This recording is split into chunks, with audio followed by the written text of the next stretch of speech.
Hi, everyone. Welcome to Divination Insights. Thank you for joining me again for another episode. Today, I want to share with you some of the issues that are going on with the stars. We have a couple of planets that are in retrograde motion, and I thought I would spend today's episode sharing with you some of the information about these planets and these energies that we are all feeling. Because as you know, the tides feel the energy of the moon, we feel the energies of the planets that are around us. And we have major planets that are going into retrograde motion, making us feel a little uneasy, a little bit like things are not flowing as easy as they could. They are also making us rethink or review some of the issues that these planets bring to us. So when we look at what is going in retrograde motion, we are seeing that yesterday Mercury turned retrograde, and I think that's the most popular one. Everyone knows when Mercury turns retrograde, and Mercury turns retrograde 3 times a year, so we feel this energy quite often.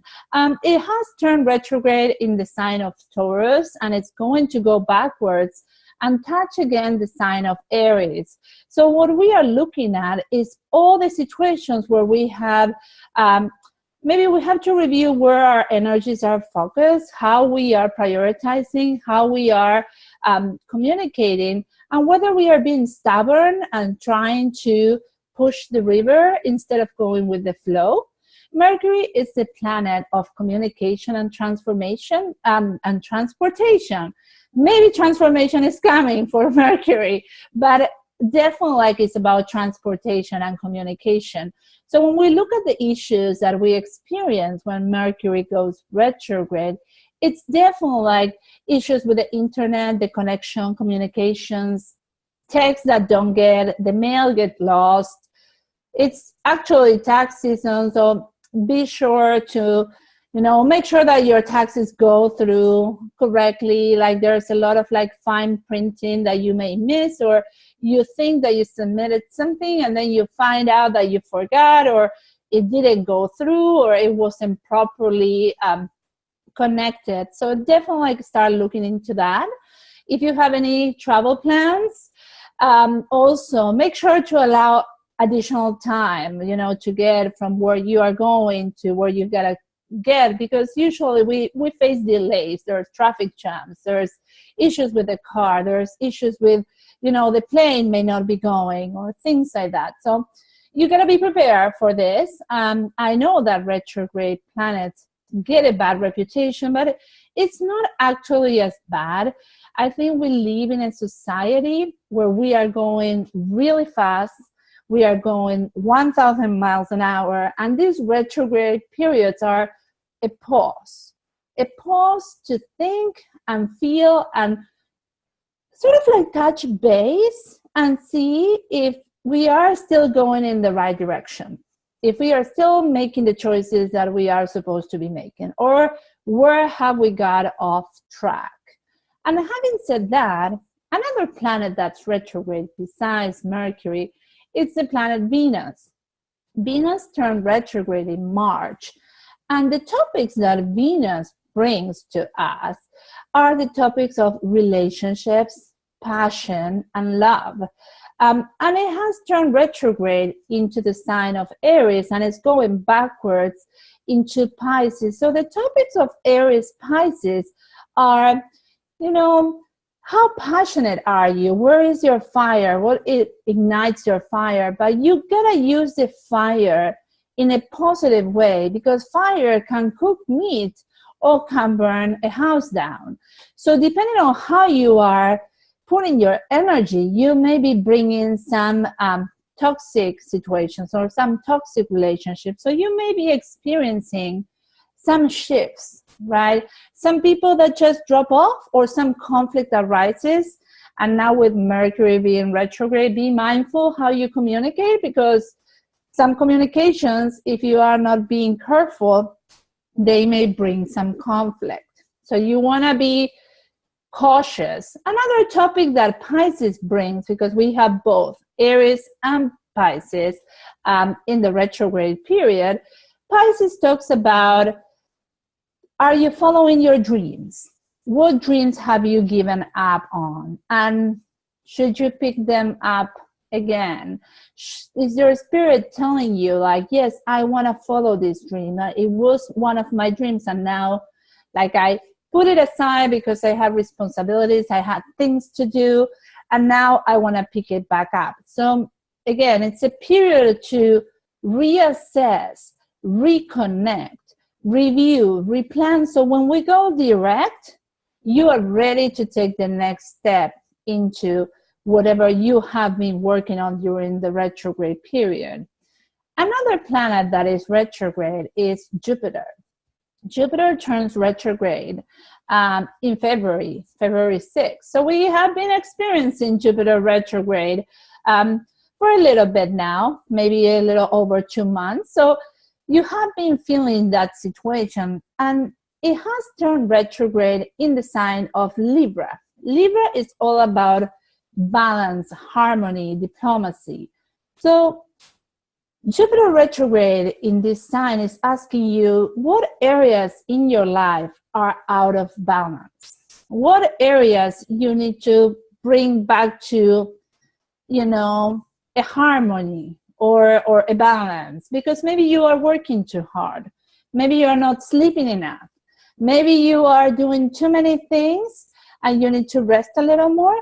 Maybe you are just focusing on something that is bringing you out of balance, and it is like an obsession. So you got to pay attention to those things. And Jupiter is a planet that wherever it goes, it brings us good luck. But being in retrograde motion, it asks us, you may feel like synchronicity is not working as well for you. Like you need to find how to get into the flow. You may be pushing the river at some points or going against the flow, and you got to get back in the flow. And how you get back in the flow is to find that harmony, to find those areas where you are maybe living in excess. Are you spending too much money? Are you like buying things you don't need? Can you declutter? Like there are certain things that usually Jupiter or Sagittarius brings that excess. Like they have a lot, and sometimes you can't have too much of a good thing even if it's good. So you gotta bring that balance back to your life. And the other planet that I was mentioning is retrograde is Saturn. Saturn turned retrograde on April 6th, and it's going retrograde in the sign of Sagittarius. So we have a planet of restrictions, of limitation, of boundaries in a sign where this planet is not very comfortable. Let's face it, it's like wearing a corset when you are feeling uncomfortable. Like Saturn is not happy in Sagittarius. Sagittarius is all about expansion, all about going against the boundaries. And Saturn is trying to structure, to accommodate, so it can put it in a box, and Sagittarius is saying no. So it's time to review those boundaries that we have set. And are those boundaries still okay for you? Are you still connected to those foundations that you set? Or are things in your life that are worth to be let go of? Like maybe you thought you had to have this limitation, this boundary, but now you can push against it. And you can find a different structure, a different limitation.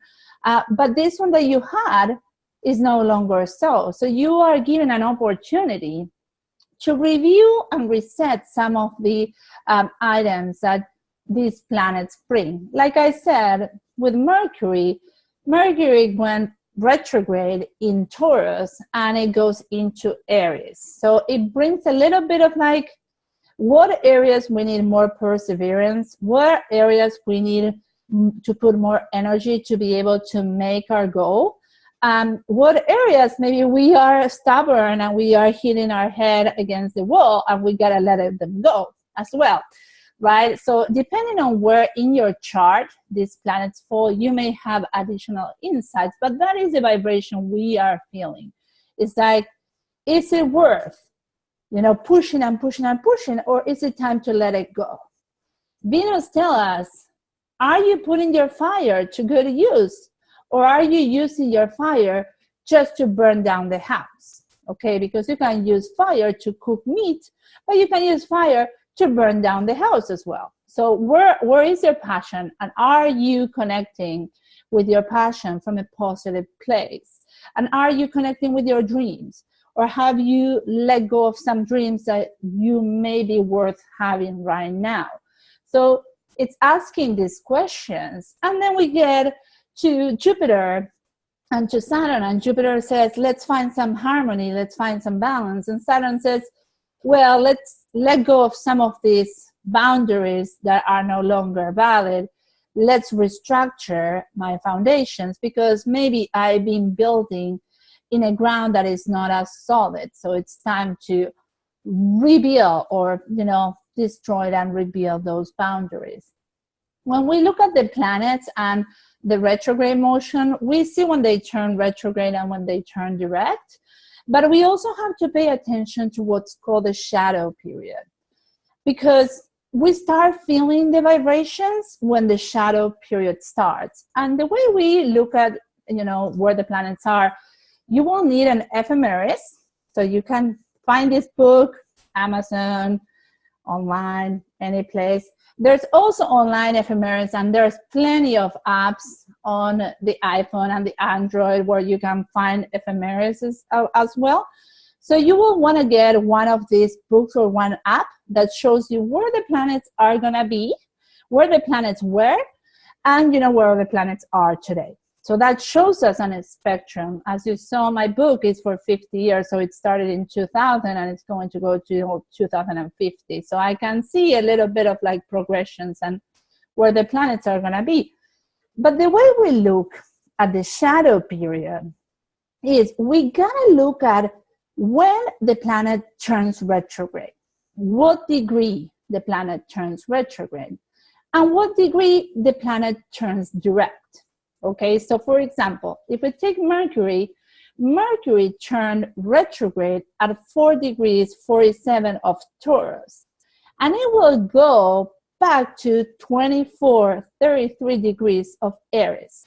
So when we look at when was Mercury at 24 degrees 33 of Aries in the past, and we find that that's the date of March 11.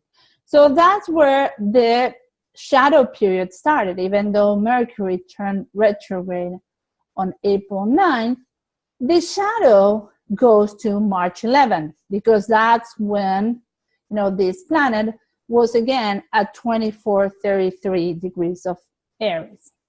And then if we want to see how long, because then it turns direct, but there is a shadow period again after it turns direct. And that shadow period will be for when is Mercury going to pass 4 degrees 47 of Taurus. And that will happen on May 21st. So as you can see, we go from March 11th till May 21st, where we feel these energies of, Mercury issues and misunderstandings and lack of communication and issues in transportation and all these different things that we talk about. When we look at Venus, we can see also that Venus went retrograde on March 4th, but actually the shadow period of Venus started on January 31st. And Venus is going to go direct on April 15th, but the shadow period for Venus to get all totally out of this retrograde period is going to be June 20. So again, from January 31st till June 20, we are facing these Venus conflicts, right? These Venus energies of saying, are you in the right relationships? Are you connecting with your passion? Are you living from your spirit? Or what needs to be reshuffled, replanned, reviewed, so we can get in touch with that spirit, with that connection, with that passion and love that Venus brings to us. When we look at Jupiter, Jupiter turned retrograde on February 6th. But the shadow period of Jupiter started on November 16th. Okay, November 16th starts the shadow period. And then Jupiter is going to turn direct on June 9th, but the shadow period is going to extend till September, because the more time the planet is on a retrograde motion, the more time we have on the shadow periods on the two sides. So we will be experiencing this, trying to find harmony, trying to find balance from November 15 or 16 till September, middle September. Okay, so we have a big period of like, how are we finding balance? How are we finding harmony? What areas we need to maybe adjust so we can be more like balanced or whole or in harmony.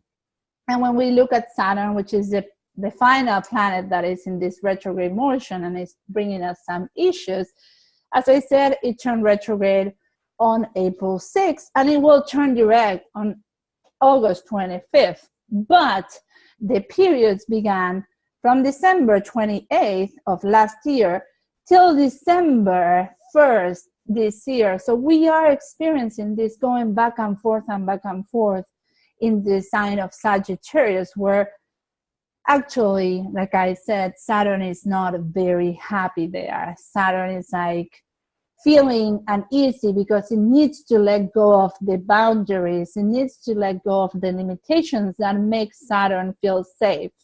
But in this redoing, in this reshuffling, and in this, deconstructing and reconstructing our boundaries is where Saturn will find a new peace. And then after that, Saturn will be happy when it really needs, the sign that it rules in Capricorn. And I think that's going to happen next year, where it's going to go back to a place where Saturn feels comfortable. But until then, we have to deal with these feelings of like feeling limited, feeling blocked, feeling that there is no harmony. There is a lot of energy on fire signs, and most of the retrograde periods are going into a fire energy, except from Jupiter that is retrograde in Libra. So when we look at all these energetics for the fire signs, is how are we using our power? Because that fire can motivate us to do great things, can motivate us to get out of the cocoon, can motivate us to take new projects, but that fire can bring us anger and frustration. And that is a little bit of what we are seeing today in different situations of, attacks and violence and aggression that are really like latent in this world. So until we pass to next year, we are feeling these energies. We are living with this vibration. So the one thing that we can do is to prepare, to be aware, and to go with the flow of the vibration, because we have no control over the events, but we do have control over how we react and how prepared we are. And our reaction makes for a different outcome. So definitely be aware of these energies. Watch this video again if you want to take the dates. And if you have any questions, don't hesitate in writing to me. My email address is carolina@carolamore.com, and you will find it in this video area where you can write to me, or you can put your questions right there on the video comments, and I will definitely respond to all the questions I receive. I also invite you to send me any questions you may have about tarot, astrology, runes, or any kind of divination, and I will incorporate it in future episodes of this Divination Insight. So again, thank you for joining me today. It was a pleasure to discuss these planetary movements with you, and I hope to see you again next week. And until then, have a charmed day.